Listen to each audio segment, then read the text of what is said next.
Baik, untuk video kali ini, video yang pendek ini, saya hendak memberikan contoh realistik tentang apa isi dari rubrik yang tentu terkait dengan cita-cita mutu yang kita perjuangkan.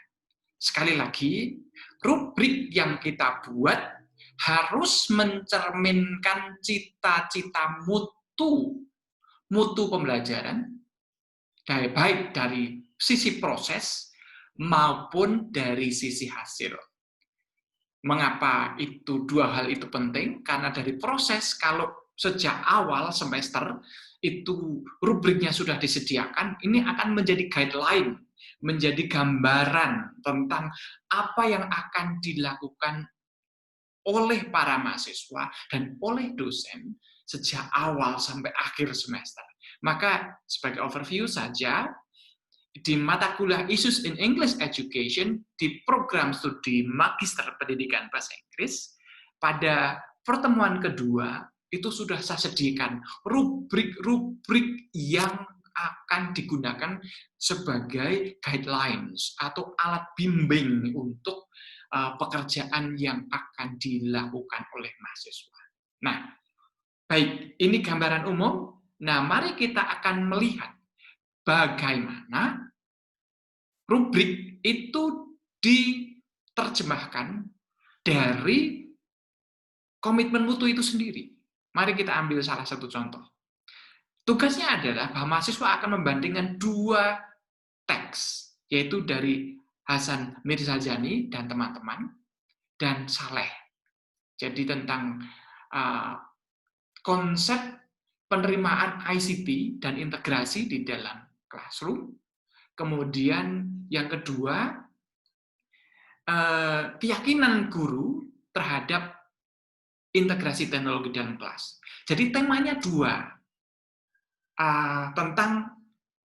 temanya yaitu satu maksudnya, sama, yaitu tentang integrasi teknologi dalam pembelajaran di kelas.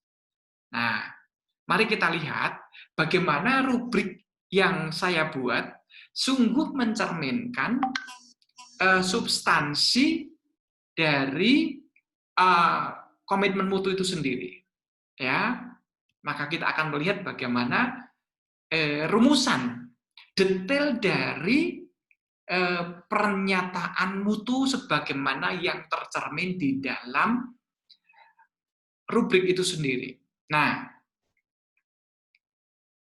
jadi pertama, saya memastikan bahwa melalui rubrik ini mahasiswa belajar kedisiplinan, minimal waktu, ya, kedisiplinan waktu. Jadi saya akan berikan penilaian yang tinggi, yaitu 3 poin ketika mahasiswa menyerahkan 1 jam sebelum waktu deadline atau tenggat waktu. Ini kedisiplinan waktu, ini value yang saya perjuangkan. Yang kemudian coverage. Mengapa coverage ini penting?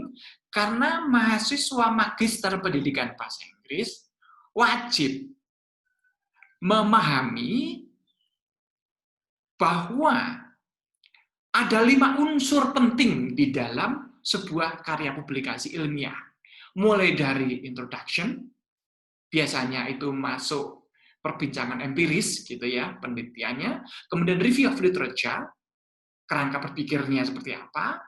Yang ketiga, itu methodology, research methods-nya. Keempat, findings and discussion.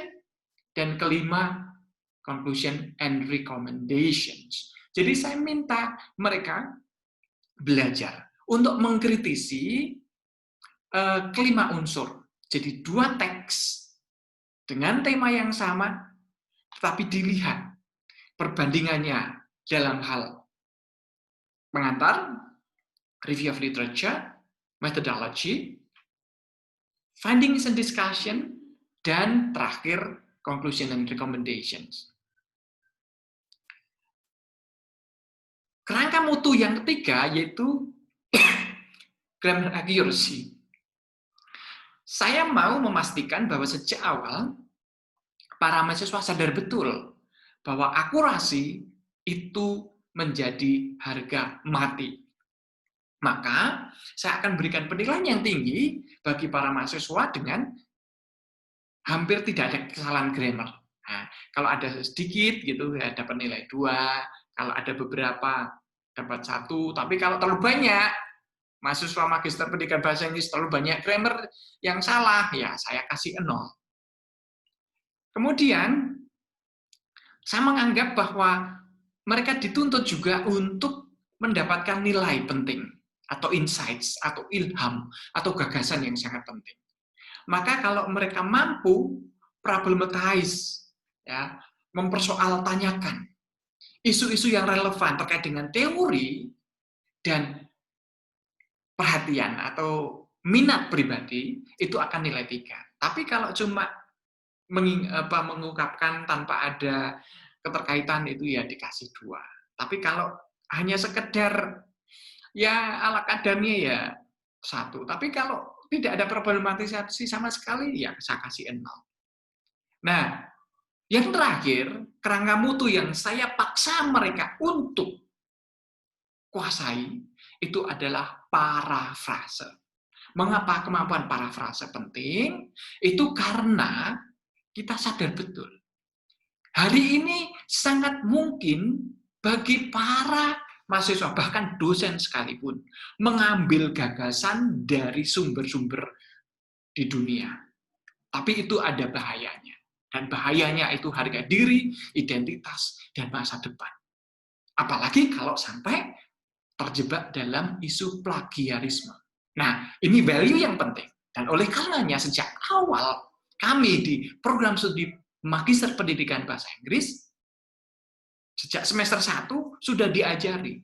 Kamu harus belajar membuat parafrase yang bertanggung jawab.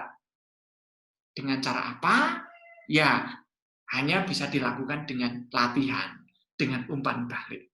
Nah, ini merupakan poin-poin pokok yang saya sebut sebagai kerangka mutu yang saya perjuangkan. Rubrik yang menjadi guideline untuk pembelajaran. Dan itulah yang saya lakukan, dan tentu saja saya mengucapkan terima kasih.